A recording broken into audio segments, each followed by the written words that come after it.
first I got a job at Dillon's. Well, then once I started my first day of orientation, they said after I got done, they said they had to let me go because my background check came back and felonies pending.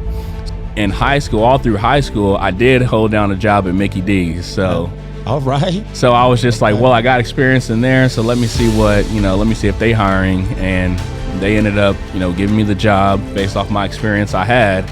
And at that point, my mindset was, I wanted to party, I wanted to hang out, but at the same time, I was like, McDonald's is the only, workplace that took a chance on me. Absolutely. So I'm gonna, work to the best of my abilities. Right. And it was at that point where my mindset began to shift to where it was like I had a competitive nature. Like my thought process was, okay, if I'm on front counter, ain't nobody taking orders better than me. If I'm in the drive-thru, ain't nobody handing food out better. If I'm in the grill, ain't nobody wrapping sandwiches faster than me. A good friend of mine, Patricia, she was one of the training managers for the organization at the time for Lane Enterprises. And me and her had some good conversations in the lobby. And it was at one point where she told me, like, Cliff, we see what you can do, but you kind of going, roller coaster at times. Like you'll be doing real good and then you'll kind of go down. And a lot of it had to do with just sometimes I would get discouraged, and it's good for people to know that it wasn't just 5 years of just straight, happiness and bliss. Nah, there were times where I was just like, man, maybe I should quit. Absolutely. Maybe I should walk away. Like this, some days we talk about them headaches. Like it's just like, is it even worth it? Man, but I had to persist. And this is the crazy thing about it. Like, so before I actually got that general manager position, I literally was getting ready to quit.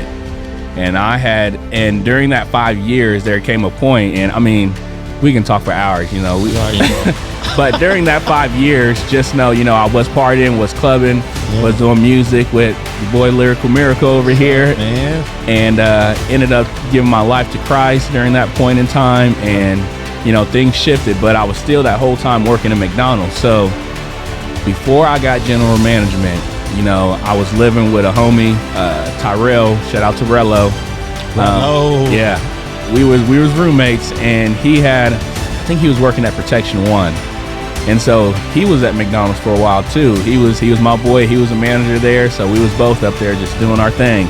So he had quit, got a job at Protection One, and so he was telling me about it. So he's like, man, maybe you should apply.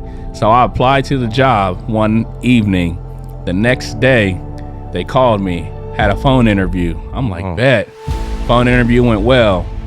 Now, granted, I'm still assistant manager at McDonald's, but I'm thinking about, man, maybe it's time to walk away. Yeah. So phone interview went great. Set up a face-to-face interview. So it was crazy, but the Lord started dealing with me. And he told me, it ain't time to go. He told me it ain't time to go. And prior to this, our organization had bought like 3 or 4 new stores. And people were all like, man, Cliff, you probably about to get a store now. And I remember we had a meeting, we sat down, everybody kind of got told where they were going, who was getting what. And this is at McDonald's, right? Yeah. Okay, I got you. And my name didn't get called. And I was just like heartbroken. And there's a lot of people that were like, man, Cliff, I can't believe they didn't call you. I can't believe you didn't get a store. They said you were next up. Like, so then people would ask me like while I was working, they'd be like, why you work so hard? Why you do what you do? Like, they don't appreciate it. They said this and that. They fell through on their promises. But the scripture the Lord gave me was in Colossians. And he talked about, work heartily as unto the Lord. Come on. Not unto man. And so that was my thought process was I'm not working for McDonald's. I'm not working for, my general manager. I'm not working for the owner. I'm working for God. Yeah. So that was part of that work ethic, was understanding that it's not about people, but it's about God. And so like that was kind of my work ethic. But so I did the Protection One, got the phone interview, did that, went well. God told me like, no, it ain't time to go. So I said, all right. So I called Protection One a couple days later before, my face-to-face interview was supposed to be. And I know you wrestling with this too. I know you wrestling with this. They didn't answer, so I left a message. I said, grateful for the opportunity. Unfortunately, I'm have to decline on the interview. God is telling me to stay. And I straight up said that.